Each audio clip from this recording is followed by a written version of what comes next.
Peace and welcome, everyone. This is Celine Day. I'd like to thank you for coming to my channel. Today I want to hold a conversation on the joys of a heartbreak. I know it sounds very contradictory. You know, you get your heart broken and the last thing you think about is joy. I mean, of course, no one expects it. No one asks for it. And, you know, it happens, and it happens to just about all of us. But a lot of people deal with it differently. And I want to say that me dealing with having my heart broken has opened me up to just a new perspective, a new outlook on life, a new outlook on myself, for the better. You know, when you get to that space where you feel like you've hit rock bottom and, you know, there's nothing else you can do, or there's nothing else you really want to do, or, you know, you can't wrap your hand around why did this happen? Why did this happen to me? You know, maybe you weren't even given any closure. Maybe you don't even understand what happened. Maybe you were lied to. Maybe you lied to yourself. Oftentimes, we lie to ourselves, you know, and we look past a lot of the signs, and we tend to ignore our inner voice. We ignore our intuition, and, you know, we fall into that whole Erykah Badu, what's the song? I'm a recovering undercover over lover. You know what I'm saying? And so, you know, with that, we basically have to learn to pull all that love that we gave to another back to ourselves. There's a saying, I believe that it's by Rumi, that says the jewel is hidden within the wound. And I can honestly say that that is one of the truest quotes that I have ever experienced in my life. You know, when I experienced my own heartbreak, it felt like death. You know what I'm saying? I was in a very dark space. You know, I was also pregnant with my daughter, and, you know, already being in my emotional body, it took a lot out of me, you know, just full of emotions, you know, and having to work with them and deal with them and process them on my own, you know. Like I said, a lot of times we look past the signs and things like that, and I can honestly say, like, that is something that I did do, but I'm thankful because it's like it wasn't done intentionally. My experience, it wasn't done intentionally by the other person, and I'm thankful to myself because I knew that it wasn't being done on purpose, and I knew that it was an opportunity for me to deal with, you know, my triggers and my own wounds, and I refuse to run. And so often, you know, we get into relationships with people, or not, situationships, whatever your thing is. I mean, it's 2020. People are so scared to put labels on things, and yet they do everything that falls within the labels that they're afraid to put things on. So, but at the end of the day, when you're dealing with people, you're relating. So, when I dealt with my own, you know, like I said, when I dealt with my own heartbreak, it was already, like I said, a sensitive time, especially as a woman. And I stuck through it, because, you know, the person that I was dealing with, you know, like I said, they weren't, you know, treating me like crap or anything like that. You know, things just didn't go the way that the way that they looked to be going, you know. Whatever that person's dilemma is, you know, that was something that I couldn't account for. I could only account for my own responses, and a lot of my responses, I internalized because I knew that, like I said, because it wasn't being done intentionally, I had to take ownership of my own reactions and my own responses. And like I said, 99% of how I felt I kept to myself, because it was a personal issue, dealing with wounds. And I forced myself through the process, because the more that I felt the pain, the more I wanted it to go away. And I didn't want it to go away by, shutting that person out or moving on, you know what I'm saying? Or just, treating them like shit. Like, what was that gonna do? You know what I'm saying? Like, and I knew that there was nothing wrong with me, even though self-doubt and different insecurities arose, of course, because it was a trigger. You know what I'm saying? Like, growing up with abandonment issues, I've dealt with rejection as well, but this time it just, for whatever reason, the divine intervention, it was just divine timing as far as I'm concerned. It hit me hard. It hit me real hard, and knocked me on my ass. And, they say, you hit rock bottom. And one thing that I realized, that when you hit rock bottom, a lot of times they say, the only way is up after that.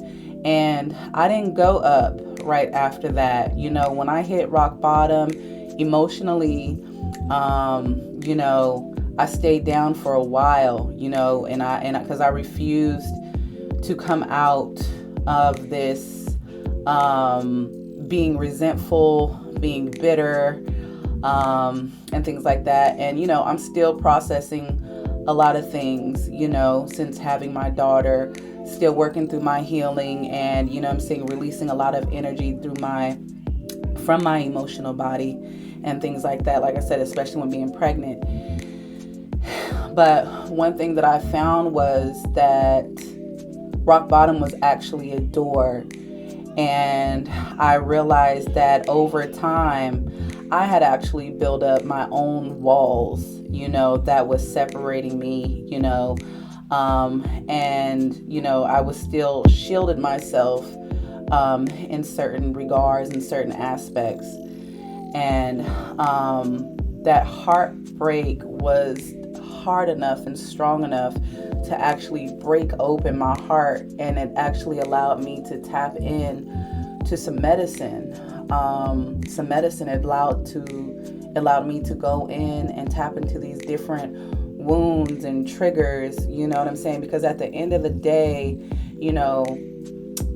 people, they trigger us, but they're not the cause of our triggers, you know what I'm saying? And a lot of times we try to filter our environment by allowing certain people in our circles that won't trigger us, you know what I'm saying? And so me on the opposite end, like, I've always seen people as mirrors, and especially if you piss me off, like, or whatever, like, I always try to find myself inside of someone else, find my reflection, and that was part of the medicine in the heartbreak. It showed me my shadow. It showed me just things that I didn't see within myself, things that needed nurturing, things that needed healing, things that I thought were healed, because I've always been on this journey for a long time. I've been on this journey of, like, because I'm one who's into generational healing, and I feel like if I am healed, my children are healed, and the ones before me,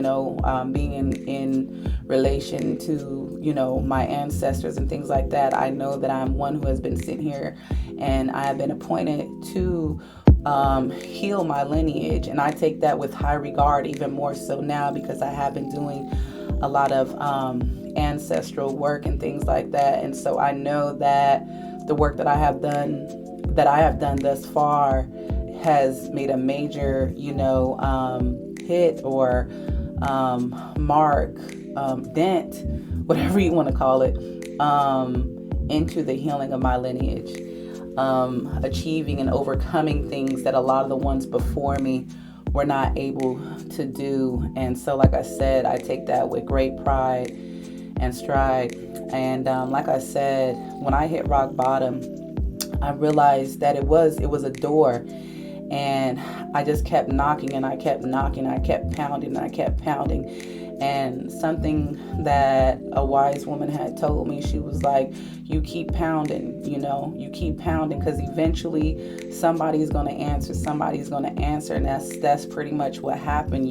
Like my spiritual team, opened up, and they assisted me through, my healing process, and are still assisting me to this day, and all I can say to people is find the good in a broken heart. Allow that break to open you up to the medicine that is within, to the jewels that are within. Don't run, from person to person, because all you'll keep doing is chasing mirrors. You'll keep chasing yourself, and you keep digging yourself a deeper and deeper hole. Face it head on. When you run into people that trigger you, stand firm. Now someone's intentionally triggering you, that's something else altogether. That's toxicity, that's negativity, and I don't support anything like that. However, if a person is being themselves and they're not intentionally seeking to hurt you or harm you or anything of that nature, try to see how long you can stay put, in dealing with that person and learning from that person, in uncovering all your triggers. Don't be afraid to be a warrior, and chase down anything that causes any sort of fear. Instead of running from your fears, run towards them so that they don't exist anymore. Overcome them. Send those parts of yourself love, send those parts of yourself peace, and things like that. It's like the story, I'm sure a lot of you guys have seen the cartoon Moana, and how like they had the goddess at the end where she was like this monster or whatever, but she wasn't always a monster. Like she was love, and she was life, and she was light, and things like that. So I'm saying that to say is, like, don't allow your heart to go hard, and don't allow yourself to go cold, and allow yourself to hurt other people, because a lot of times when those triggers are touched, it's not the first time that they were touched, and it's like that person didn't put that trigger there, they just touched it. So it's our jobs to go in and disable those triggers so that we can work on ourselves. Nobody should have to walk around on eggshells and on their tiptoes to appease you because you're so easily triggered. You know what I'm saying? So so I just wanted to talk about the benefit of a heartbreak and how it can really open you up to the truth of who you are. It can take you back, like I said, whether you got abandonment issues, whether you got issues with rejection, whatever, because we all have our wounds, no one is exempt, So take it with stride and dig deep and journey and go through the emotions, go through the tears.